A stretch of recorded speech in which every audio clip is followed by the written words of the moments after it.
오늘부터 설 명절인데 어제 대통령의 구속 기소 소식이 전해졌습니다. 이번 주 정치권 기성도부터 한번 준비를 해봤는데요. 연휴가 끝나는 31일 금요일에 최상목 대통령 권한대행이 야당 주도로 국회를 통과한 내란 특검법을 안건으로 국무회의 안건으로 상정할 것으로 알려졌습니다. 아무래도 거부권을 행사할 것으로 보이는데요. 이번 주에 한 줄 총평부터 듣고 가겠습니다. 그러니까 12월 3일 비상계엄부터 시작해가지고 이제 어제 대통령 구속 기소가 이루어지지 않았습니까?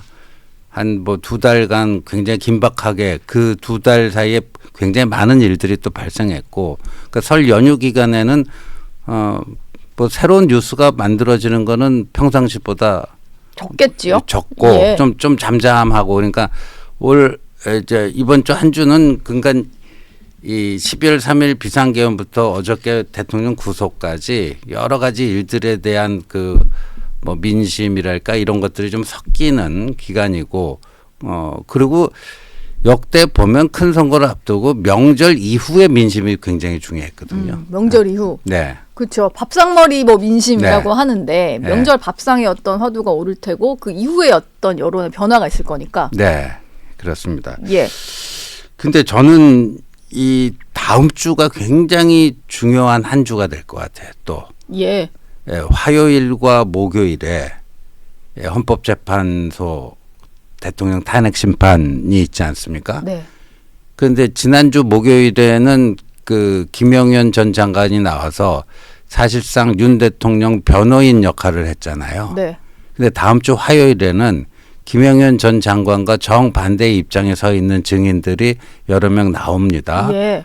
뭐 이진우 수방사령관이라든가 여인영 방첩사령관, 그다음에 홍장원 국정원 1차장 이분들이 나와서 대통령 측과 어떤 진실 공방을 벌이는가. 또 목요일에는 그 뭐 본회의장 다 끄집어내라 뭐 했던 그 대통령으로부터 직접 그 지시를 들었다고 국회에서 증언한 곽종근 특전사령관이 나와요. 예. 그래서 다음 주 화요일, 목요일 헌재에서의 그 두 차례 진실 공방을 국민들이 또 어떻게 평가할 것인가. 그 결과에 따라서 또 뭐 이른바 여론은 또 요동칠 수도 있겠다 싶습니다. 일단 설 연휴가 시작되기 전에 있었던 마지막 헌법재판소 변론에서는 김용현 전 장관이 대통령이 주장했던 것을 상당수 좀 말을 이제 결을 같이 해서 얘기를 하고 설 연휴에 들어간 그런 상태인데요. 그리고 연휴 동안 좀 전해진 소식은 검찰이 윤 대통령에 대한 구속기간 연장을 신청을 했는데 2번이나 했습니다. 네. 당연히 좀 연장이 될 줄 알고 그렇죠. 저희도 얘기할 때 구속기간이 최장 20일 이런 표현을 썼었는데 불허가 되면서 열흘 만에 뭐 기소를 할 거냐 석방을 할 거냐라는 결론을 내렸어야 됐잖아요. 네.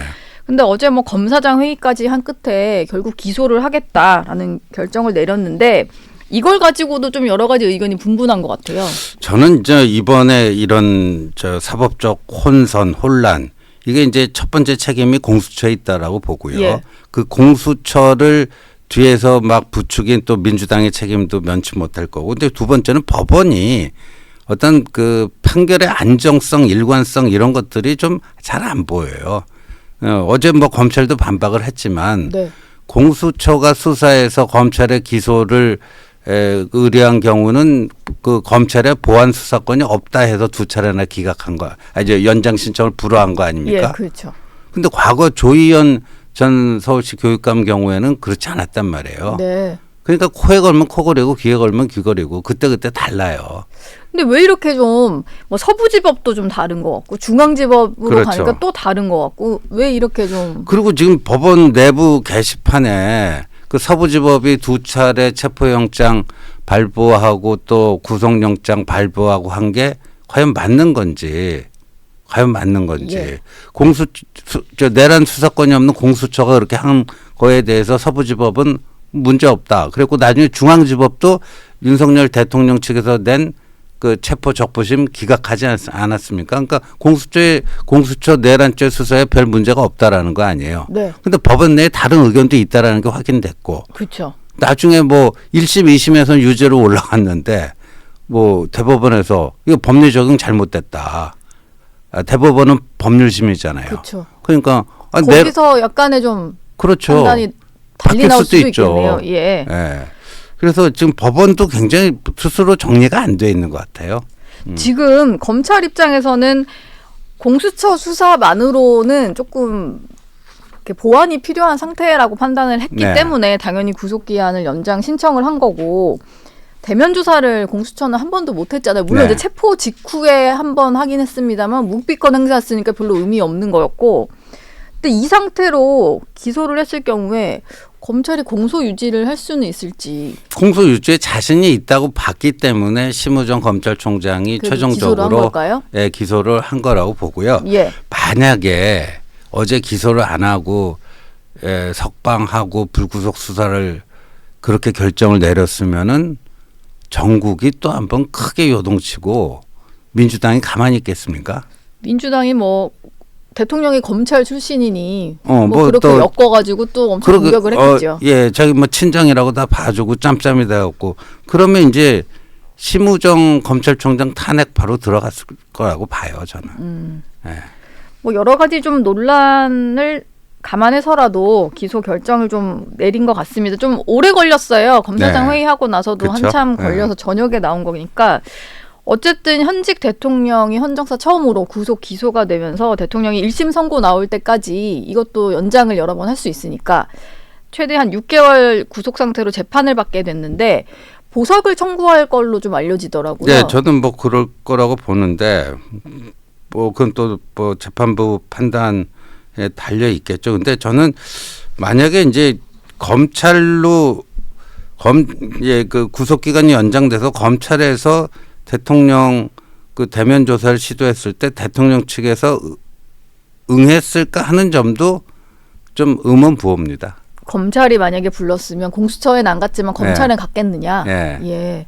그것도 안 갔을 가능성이 좀 크다고 보세요. 안 갔을 가능성도 저는 있다라고 보고 왜냐하면 대통령 측의 일관된 입장은 지금 두 개의 재판, 헌법재판과 이 형사재판, 그러니까 이거 다 동시에 하기에는 너무나 부담스럽기 때문에 예. 우선 저 탄핵 심판부터 하고 나서 그 다음에 이제 형사 그 소송 뭐 형사 관련된 건 그때 그 절차는 진행하자 그런 입장이었잖아요. 예.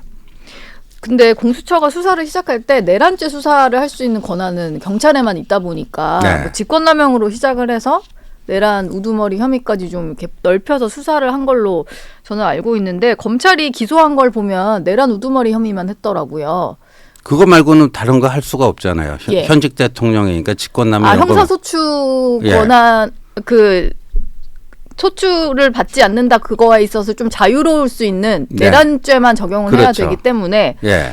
저는 계속 그냥 공수처 수사가 워낙 좀 제대로 되지 않았다라는 이제 우려들이 있다 보니까 그리고 이게 법원으로 갔을 때는 증거 능력을 좀 인정받지 못할 수도 있다 이런 얘기들이 있다 보니까 이 상태로 넘긴 검찰의 판단도 좀 궁금하지만 1심에 갔을 때 이게 제대로 된 결론이 나올 수 있을까? 뭐 이를테면은 정말로 무죄가 갑자기 선고되거나 이런 일도 나오면 엄청난 사회적 혼란이 일 수가 있잖아요. 막 그런 게 조금 우려가 되는 거죠. 그러니까 지금 그래도 제가 다음 주에 화요일 목요일이 좀 중요하다고 보여지는 게 지금 계속 그 대통령 측의 주장과 그 대통령의 그 명령 지시를 받은 군 관계자, 경찰 관계자, 국정원 관계자들의 진술이 완전히 엇갈리잖아요. 예. 그러니까 후자 이쪽 뭐 그 군 관계자, 경찰 관계자의 진술이 맞다면 윤 대통령 측에서 허위 진술을 하고 있는 거고. 예. 그래서 그 부분이 제일 중요할 것 같아요. 내란죄가 성립되는가 여부도. 예. 다음 주 헌재에 있을 화요일, 예. 목요일. 예. 별로 그리고 일이 또 중요해 나중에 보인다. 이제 그 이른바 최상목 쪽지에 대한 진실 공방도 벌어질 거고 최상목 권한대행이 뭐 헌재 증인으로 나올 수도 있을 것 같아요. 그런 예. 점. 예. 헌재가 또 그 4일, 6일은 이제 대통령 탄핵 심판 관련된 일정이고 앞서 다음 주 월요일인데 2월 3일에는 최상목 대통령 권한대행이 마은혁 그 재판관 후보자만 빼고 나머지를 임명한 것에 대해서 좀 판단을 할 예정이잖아요. 근데 지금 뭐 헌재에 가 있는 사건이 한두 개가 아닌데 이건 비교적 최근에 좀 민주당에서 제기한 사건인 걸로 알거든요. 여기를 왜 이렇게 조금 속도로 내는 걸로 봐야 될까요? 저는 이번에 그 이제 계엄 정국에서요. 우리 그 사법기관들이 진짜 조직 이기주의가 심하구나. 네. 공수처는 제일 뭐 꼴불견이었고요. 뭐 경찰도 그렇고 검찰도 그렇고 이 지금 헌법재판소까지 이러는 거 아닙니까? 예, 지금 뭐 8명이래 갖고 뭐 대통령 탄핵 심판 그 진행하는데 특별히 지장이 있거나 그런 게 없습니다. 뭐 차질 없이 기일은 다 진행하고 예. 있잖아요. 그 뭐 하루 이틀 근무한 이준숙 방통위원장 그 탄핵 심판하는데 뭐 100 며칠 174일 걸렸습니다. 거의 뭐 반년 이렇게 가까이 걸렸는데 뭐 자기들 문제라고 이런 거는 이렇게 초스피드로 합니까? 그리고 마은혁 이 후보자는 저 이념 성향이나 뭐 이게 분명한 사람 아닙니까? 예. 그러니까 이 분이 들어오면 무조건 이제 탄핵 인용이 한 표 무조건 느는 거예요. 한 표 늘어나는. 예. 지난번에 뭐 이진숙 방통위원장 예. 결론이 날 때도 보니까 4대4로 갈라졌는데 얼마 전에 최상목 대행이 임명한 정계선 재판관 같은 경우에 인용 결정으로 네. 딱 가시더라고요. 그렇죠. 그 뭐 최근에 보니까 뭐 이제 문영배 지금 헌법재판관 지금 소장 대행이죠. 예.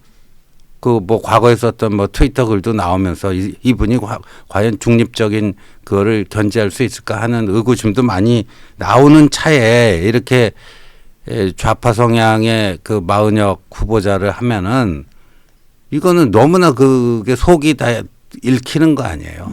그러니까 헌재가 어떤 결정을 내리면 그걸로 인해서 좀 이렇게 갈등도 좀 잠잠해져야 되는데 네. 오히려 이렇게 되면 헌재가 갈등을 키우고 사회적 불신과 그 정치적 양극화를 오히려 부추기는 게 아닌가 싶어요. 헌재가 결론을 만약에 마은혁 재판관 후보자 임명 보류한 게 위헌이다 이렇게 해버리면 가급적 빠른 시일 내에 최상목 대행은 임명을 해야 되는 건가요? 뭐 그래야죠. 근데 그게 시한이 제가 알기로는 시한이 정해져 있는 건 없다라고 보거든요. 네. 왜냐하면 무슨 어떤 법률이 위헌 법률이다. 뭐 그랬을 때 그거 국회에서 다시 그 헌재에서 지적받은 부분을 그 고쳐야 되는데 딱 시한이 있었던 것 같지는 않은데. 아 그러네요. 뭐 보안 입법을 해야 되는데 뭐 방치하는 바람에 뭐 낙태 관련된 그렇죠. 것도 정리가 안 되고 있으니까. 아니 저는 만약에 저 마은혁 후보자 임명 안 한 게 뭐 위헌이다 그러면 아니 최상목 권한대행은 그 대통령 탄핵 심판 결론 나고 나서 하겠다 그래야죠. 예. 어쨌든 헌재가 본인들과 관련된 것에는 조금 속도를 내고 있다 이런 인식들이 좀 생긴 것 같습니다.